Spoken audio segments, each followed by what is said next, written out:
Bottom Line Sports Talk. I'm George Abraham. You know my partner, Albert Campman. Al, from when we started years ago till today, when we think of Canfield, we think of excellence. And you talk about excellence in soccer. All the local teams that have tried to beat Canfield, let's try 101 straight wins for their soccer program. What a win. They kicked off the postseason with a 7-0 whitewash of Hubbard. Lauren Yeoman had a hat trick, giving her 16 goals on the season. Ali Malinki and Marissa Sheets also scored twice. Congratulations to Canfield. Let's see if they can keep it going. They have been beaten by teams outside the district, but locally they dominate. Also, who dominated this year is Mineral Ridge in volleyball. They started off their postseason with a straight sets victory. The Rams are 20-2, and they're going to play Ashtabula St. John coming up this week. 6-10-8. You give somebody a pretty nice beating. Yeah. You don't have to serve the score. Yep. So we have two teams that are really playing outstanding sports there in two different sports. We also have some things happening in football, and they have to do with coaches. And Liberty football coach Chet Howland has stepped down, saying he wants to spend more time with his family. This past season, they were 1-6. He was 27-31 overall. He said he still wants to coach. I struggle with that one, George, in my mind. Mm-hmm. It's either a family thing or it's not a family thing. You know, I don't think you could if it's a family thing, you stay out of coach for 8 years. If it's not, I think it's Urban Meyer. Yeah, Urban's always looking to get back in. Mm-hmm. And Jamont Ware also stepped down at Valley Christian. So two coaching openings in the area during this COVID time. You think you want to coach, make sure you realize the time commitment and the hours and how difficult it is for your family. Yeah, I'm thinking about Coach Allen. I think that's what happened. You know, he said, I'm putting all these hours in, having had a struggling season. COVID gave me an opportunity to step back and spend some time with my family. And I'm hoping he makes the right decision when he wants to get back in. The same thing for Coach Ware, when he wants to see what he wants to do with himself as he moves forward from Valley Christian. Well, some good news, just the lack of out of YSU as far as, getting kicked off and starting with whether it be basketball and then in the spring with football or whatever. We don't hear any bad stuff as far as numbers and red lines and things like this. So we have to take any news as good news, lack of news, so to speak. No news, good news? Yeah, and YSU is just playing by ear like everybody else is in that conference. Yeah. North Dakota State snuck a game in. They probably did it for the quarterback who turned pro. Mm-hmm. But we know that the basketball team, boys and girls, are both on the uprise. They're ready. They're probably practicing right now as we speak, getting ready for a season to kick off. And it'll be interesting to see how the NCAA tournament and how the NCAA basketball season goes. Yeah. They have some different players. What have we been told? Yeah, there will be a tourney. If it's a bubble, a small. I saw yesterday this Mohegan Sun, one of the casinos. I guess they have so much space they can house 20, 25 teams at a time and have like mini tournaments. That's in place. That is definitely in place toward the season. So there's basketball. They want to get games going. They want to be able to make sure they get off the ground, and they already have a bubble set in place. George, but you're right about the basketball tournament. Yeah. It's billions. It's not millions. It's billions. It keeps the NCAA in business. They are going to play. I don't know where the bubble is going to be. I don't know how it's going to be done, but we don't guarantee much.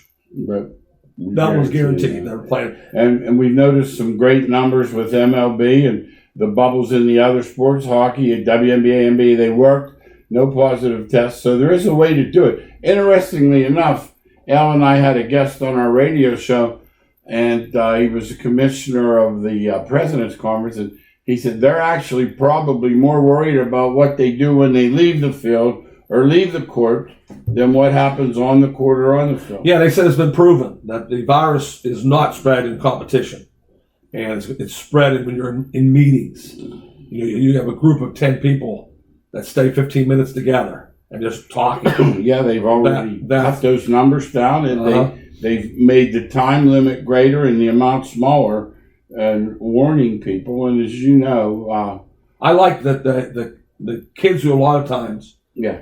take a beating for not doing things right Arguing. or doing it Said right. they're wearing their masks. Somebody said they drive through Grove City. Yeah, I've seen both. I've seen both, and both of them. All masks are on. Waynesburg, all masks are on.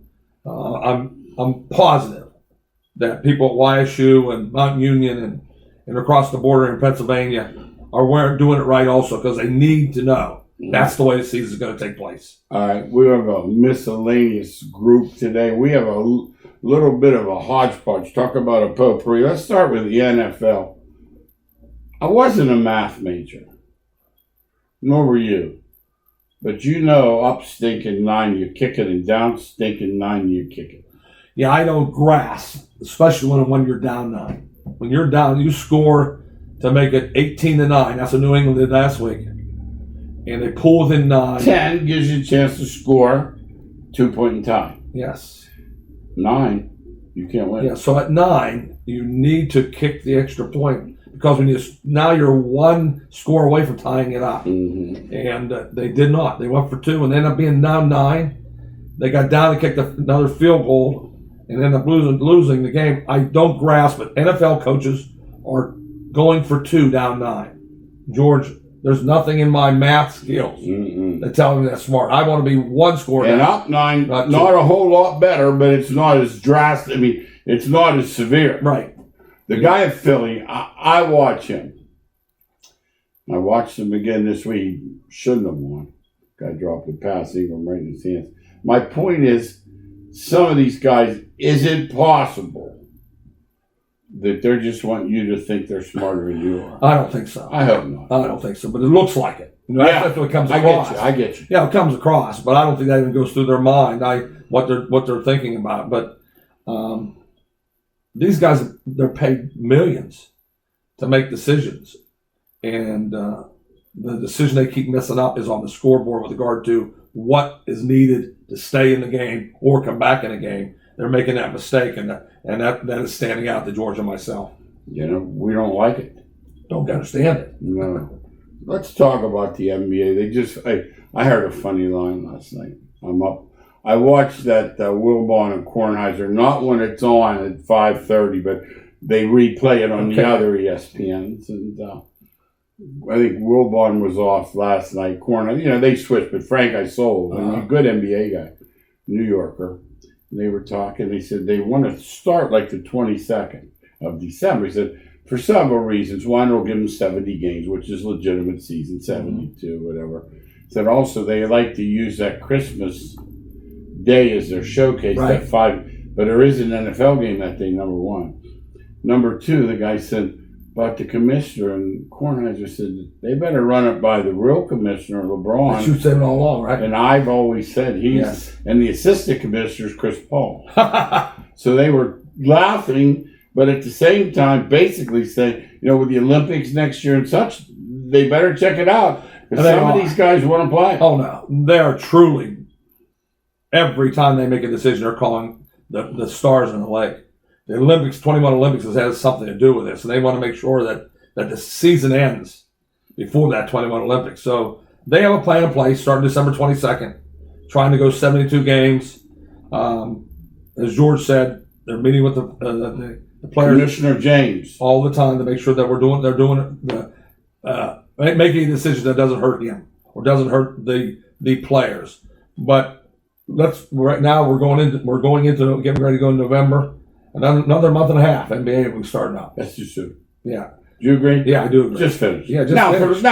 For the Warriors, they were done in March. They're ready to start. Yeah, that's different. Let me ask. I'm going to talk NBA with you. We talk a little bit every week, but not too much. How it played out. The Lakers basically. You said before what it proved to you that their 2 best were better than everybody else's 2 best. Yeah, that's the NBA. It is the NBA. When you got 2 players like that. Can I beat them with 3 best? Yes. Is that what I have to do? Yeah, somebody has to get 3 best. Yes. And okay, in other words, I'm not quite as good, and he's not quite as good, but... Yeah, and it's hard to get 3 together. When that happens, that becomes a 2 or 3 game winning championship like it happened in Golden State. Well, let's talk about the Clippers. They were sure. They were favored. A lot of people didn't realize it. They were favored. Guys getting thrown out of the bubble. They weren't all in. Now, let me ask you, they get Tyrone Lue. For some reason, as time goes, my memory of Jeff Van Gundy's hanging at someone's leg. My memory of Stan Van Gundy is putting signs up on Twitter to get rid of Trump. I don't think of these guys as Adolph Rupp. But my question is, this Tyrone Lue, he did win one in Cleveland. Any way you look at it, will he have the same success there, or we have to get Kawhi on his side and go backwards? So that's what you do. You get the players. The coaches mean nothing in the NBA. Zero. So you get the players on your side. You get the best players on the court. You got a chance. And you're going to win. It's just proven LeBron and Davis. What are they saying about? You said you had heard something, or we were talking. I think how the resting of Kawhi really doesn't sit well with the other guys. We've heard bad stuff. Yeah, Kawhi is a tremendous player on the floor with regards to his actions. We like him. Good person. He never says anything. Never says anything. Yeah, but with regards to his teammates, he's not good because he doesn't want to practice.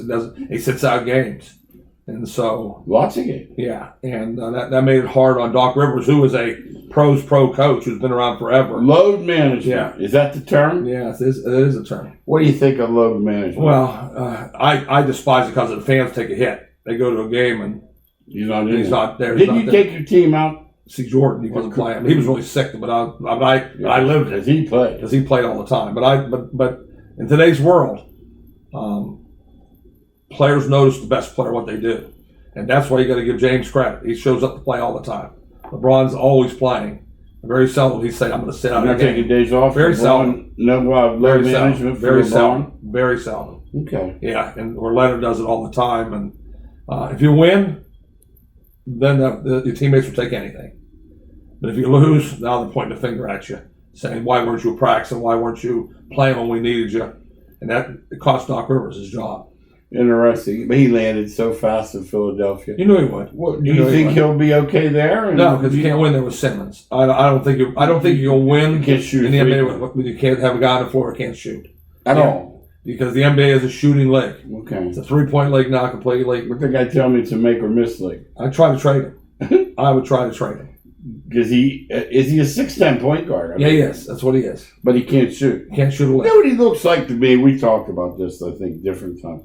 He looks like a righty that wanted to be a lefty, or a lefty that wanted to be a righty. It appears that I had a kid that played for me once. I don't think he knows. You know? I don't know if you remember. We trained his son. And it was exactly like that.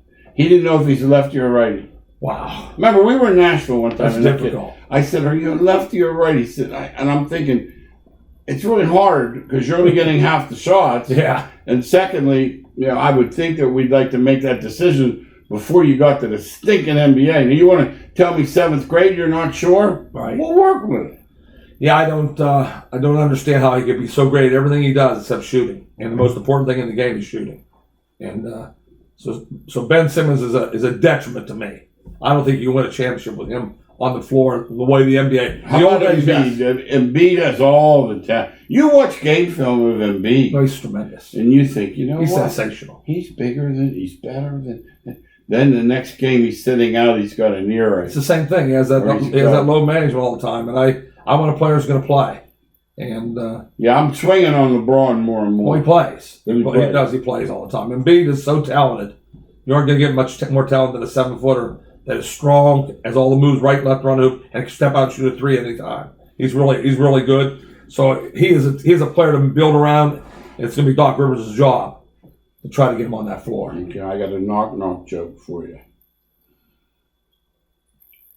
Tony La Russa, I'll knock. I want to know what in the world. What are they thinking? First, he's 90 years old. Secondly, he has benefited more from cheating and steroids than 2 guys who aren't allowed in the Hall of Fame, but he's in for riding their coattails. I call BS to this one. Yeah, they're getting a guy that is considered, they call him a baseball genius, but I think he is somebody that just follows the coattails of winners. And he waited till the White Sox got a really good team. They do. They got a really good team, and he's going to arrive. He's going to be the guy that's going to take over for Rennerita, who built this all up, along with the rest of the coaches. And now he's going to sit there and say, "Look what I did again," because White Sox are going to win.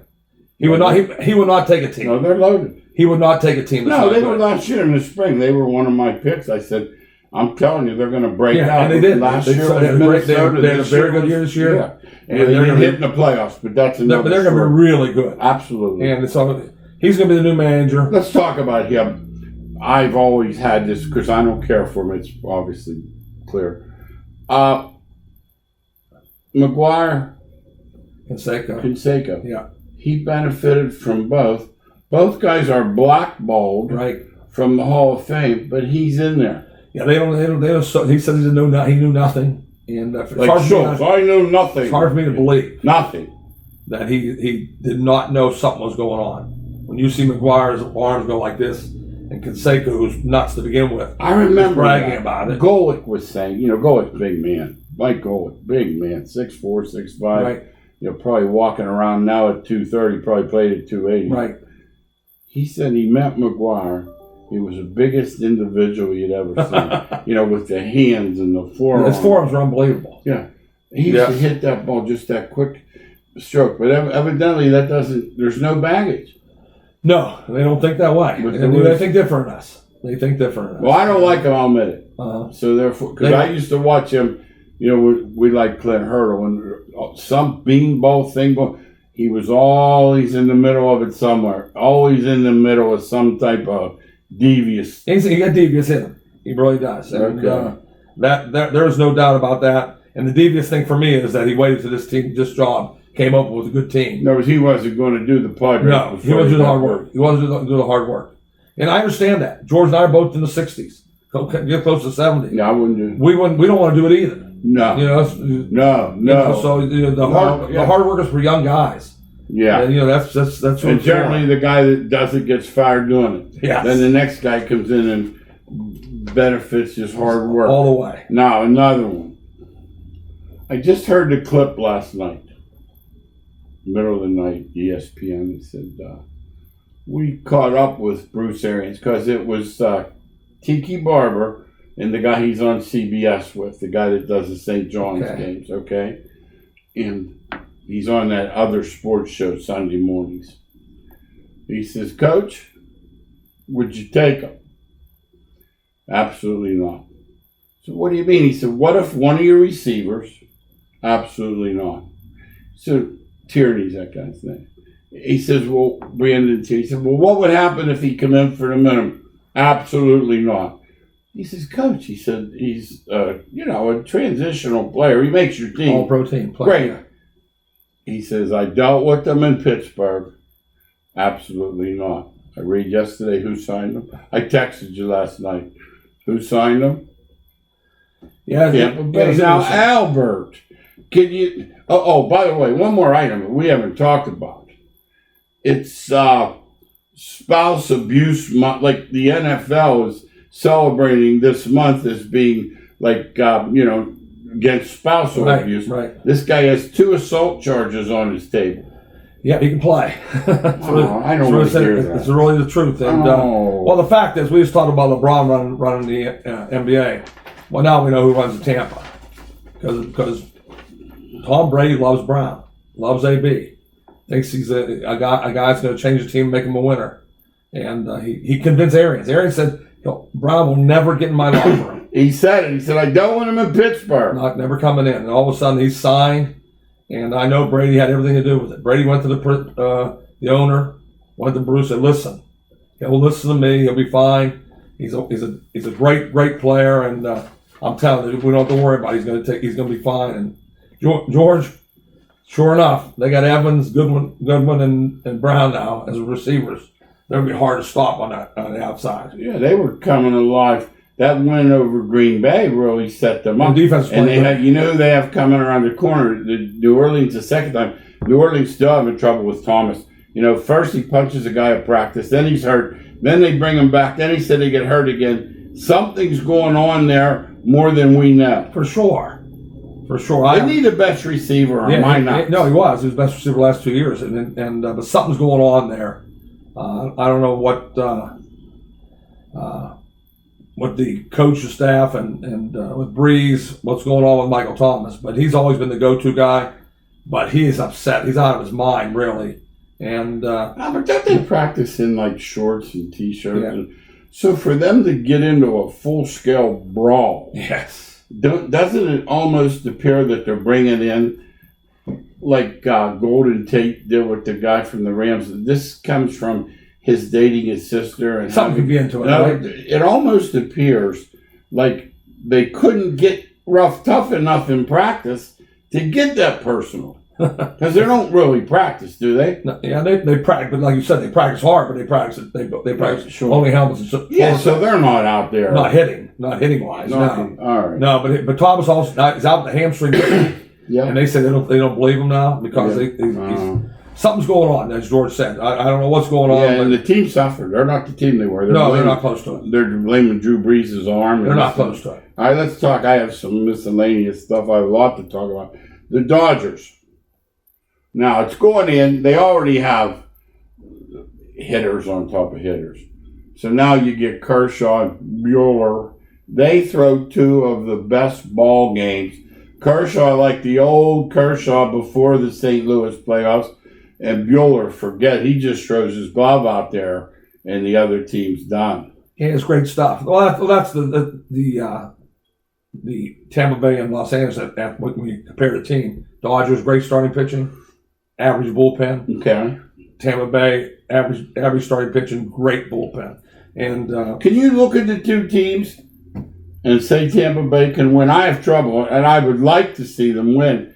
I look at them and don't see it. Well, they're not as good on the field. Okay. But they built a team for 2020.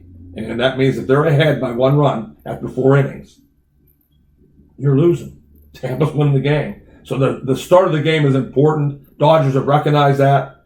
2 to 3 games they got ahead, and that takes Tampa out of it. But if Tampa gets ahead by 1 run after 4 innings, they have not lost. I think they lost 1 game all year when they were not ahead after 5 innings. So that's all. They just got a tremendous bullpen. Let's talk some baseball. Dodgers. When I knew this was a fact, but I hadn't put it into play. They haven't won since '88. Right. God bless them. They spent enough money. Yeah, and that's why they have to win. That's what everybody talks about. That they have to win because they spent close to $300 million. And you go out and give Mookie Betts this kind of contract. You sign all your other guys. Some teams don't have 2 guys worth.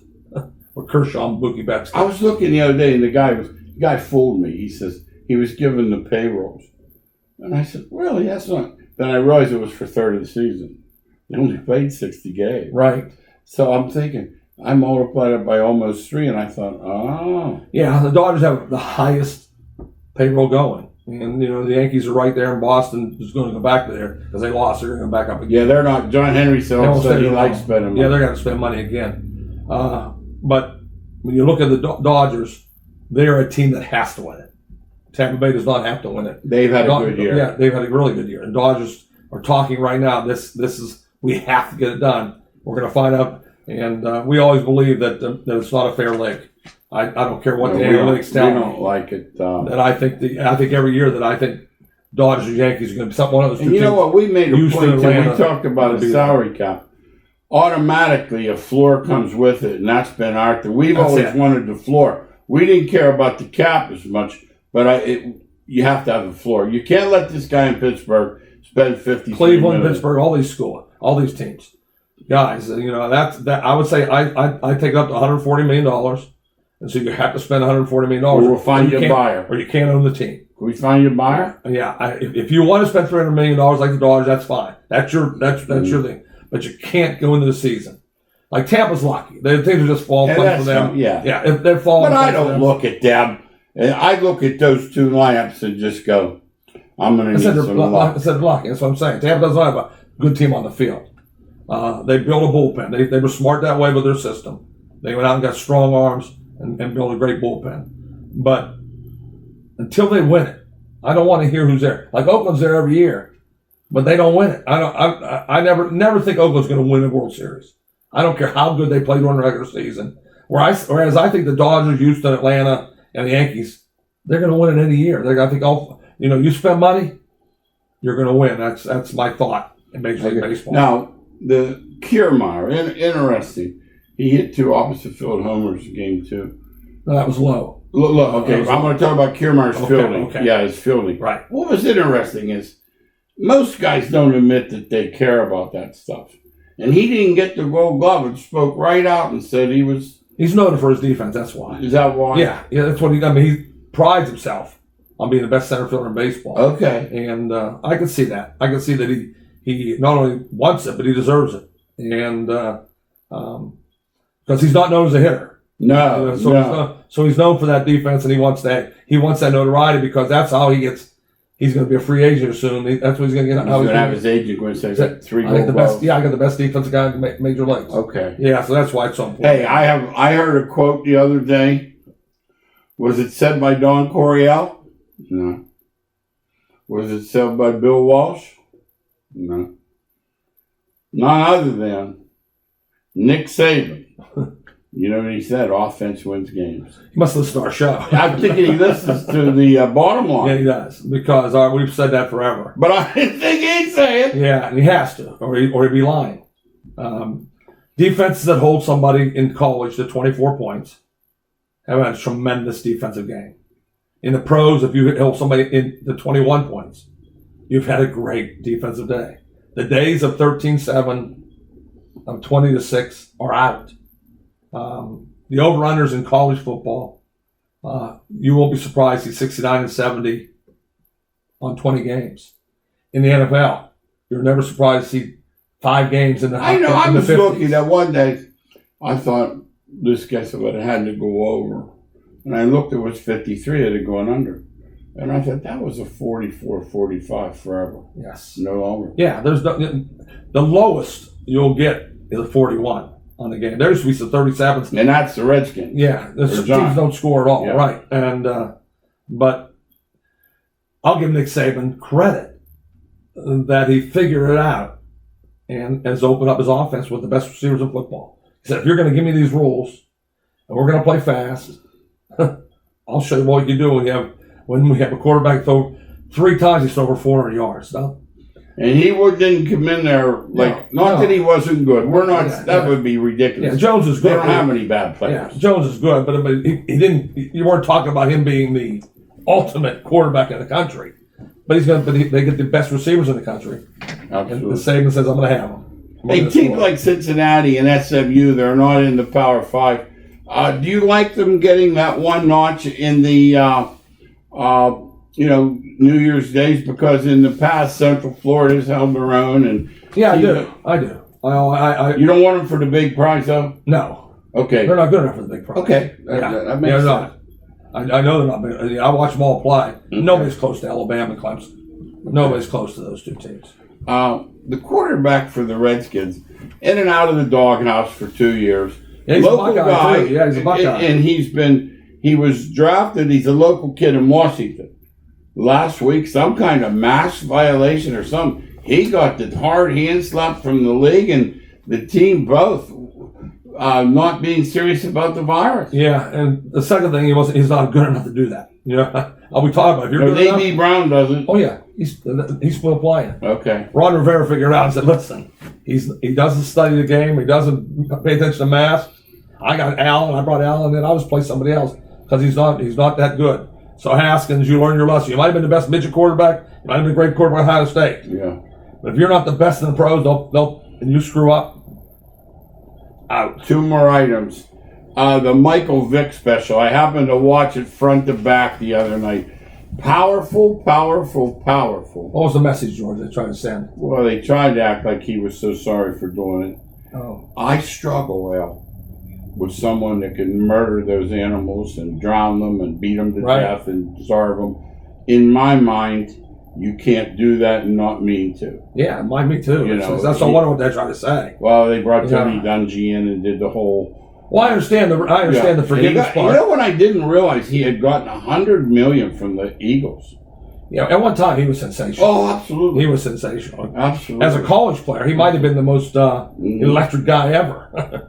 That's how good he was at Virginia Tech. Hey, something interesting statistically that I wasn't aware of. Hey, you heard it here. Thanks again for watching Bottom Line Sports Talk. We'll see you next week.